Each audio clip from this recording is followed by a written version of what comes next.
please pause for a moment of silent reflection.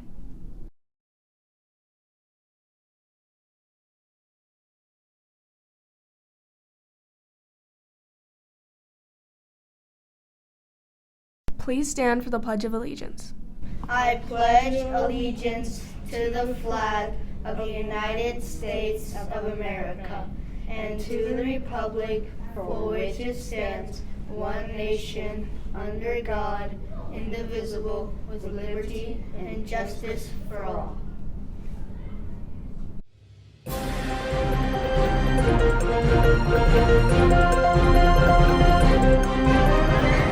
Welcome back to another edition of the Westbridge Middle School Jaguar News. I'm Hosty, and I'm thrilled to be here with you today.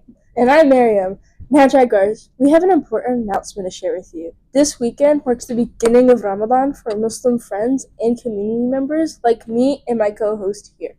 Ramadan is a sacred month in the Islamic calendar, observed by Muslims worldwide. During this time, Muslims fast from dawn until sunset,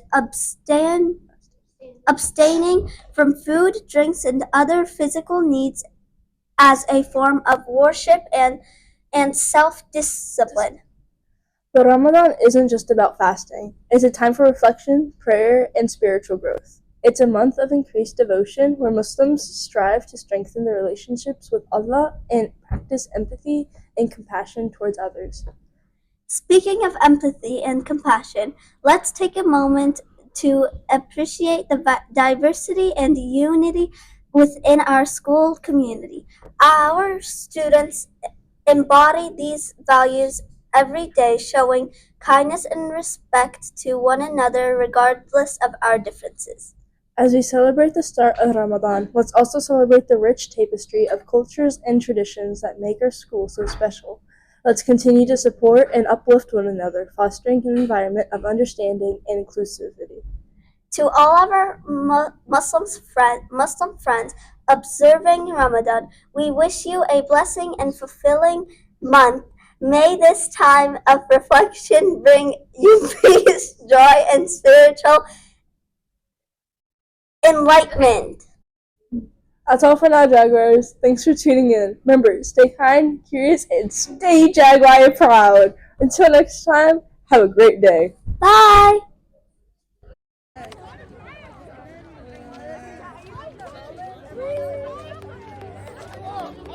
More than 300 people turned out to Westbridge Middle School in Alpharetta for the Walk for Water event.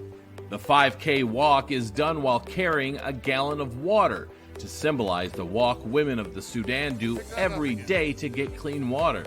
I mean, imagine waking up and having to walk to get water for your family. That is the reality that so many people, particularly young women and girls and children, face on a daily basis. We're going to walk today so that others don't have to. Women and children walk for up to 4 hours to get the water, and then they have to boil it once they return to their village. A few of the students are carrying what's called a jerry can. The 5-gallon container is closer to what is carried every day in the Sudan. And just what is it like carrying 5 gallons of water, weighing 40 pounds for long distances?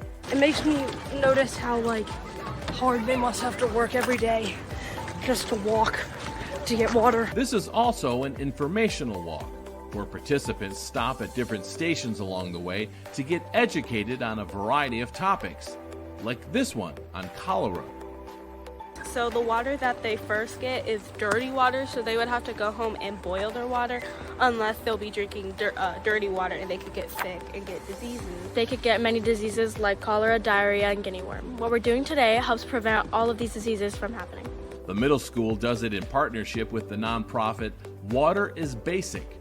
Organizers say clean water isn't just necessary for life, it's necessary for living. The group hopes to raise $20,000, enough for 20 wells. So we got together with Carrie Ward and her organization Water is Basic, and they work towards helping people get access to clean water by building wells. Many of the villages in South Sudan actually have wells. They're just not in working order because of war and displacement. The money raised here will train women on how to repair the wells now and in the future.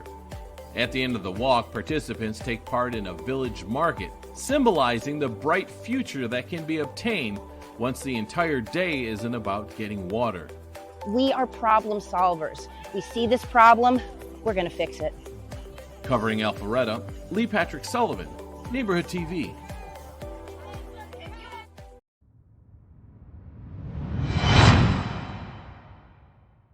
I've been stuttering since I was a small child, and in fact I can't even remember not stuttering when I was a child. It was a terribly embarrassing thing for me because I couldn't even pick up the telephone when the telephone was ringing and answer a phone call. I couldn't even go into a candy shop and order a package of gum. It was very much like being locked in to yourself with really no way to interact with the outside world. I think the most difficult time for me was when I was in school. I was sent away to boarding school when I was 11 years old, and I was a popular student, but I was really humiliated sometimes in class. It was a very strict English type school, and sometimes the teachers would say, well, Mr. Scully, as they would refer to me, Mr. Scully, you clearly are a dumb student. You don't understand because you can't answer the questions. And so that only made it more of a challenge for me when I was very young. You can't help but feel ashamed. But when you're a kid, somehow you feel like if you stand out in some way, even a positive way, but in this case, what was being inside of myself felt like I had something wrong with me. I felt very ashamed, and it really destroys your self-confidence. My son, when he was 6.5 years old, and he was applying to go to the same school that I'd gone to, same elementary school, he was turned down. And not only was he turned down from the school, but they told his mother and I that they thought he was borderline mentally retarded and that he wouldn't be able to probably get past the 7th grade. By the time he got ready to go to university, after taking his college boards and his advanced placement tests, he was entered into Stanford as a junior in advanced physics. He was a merit scholar. He went on to graduate both with 2 degrees at Stanford, one in honors English, the other in honors physics. So you can see what happens when people label you when you're very young and say, you're stupid, or you can't do the things that other kids can do. They don't realize how incredibly impactful in a negative way that is on a young person. It was just sheer persistence that I was absolutely determined that I wasn't going to spend the rest of my life not being able to communicate and being able to do the things that I saw other kids doing and that I wanted to be able to do. So a big lesson for me throughout life is you never give up. You never, ever, ever give up.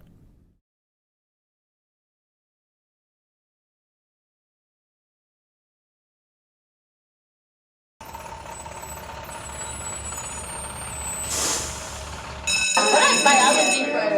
I know, it's better at the beginning than English, Chinese and math are easy. The other one last is like, oh my God. I kind of like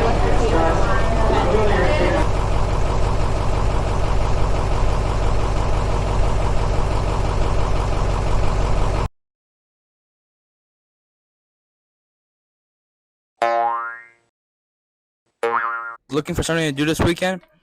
The Alpharetta Theater presents The Addams Family, a musical comedy from March 7th to March 9th at 7:30 and March 10th at 3 p.m. and at 7:30. Purchase tickets at the AHS Auditorium or alpharettatheater.com. Looking for a tutor? The National Honor Society is here to help. Sign up below to be matched with a free student tutor. Open at any grade kindergarten to 12th. Questions? Email this address or scan the QR code.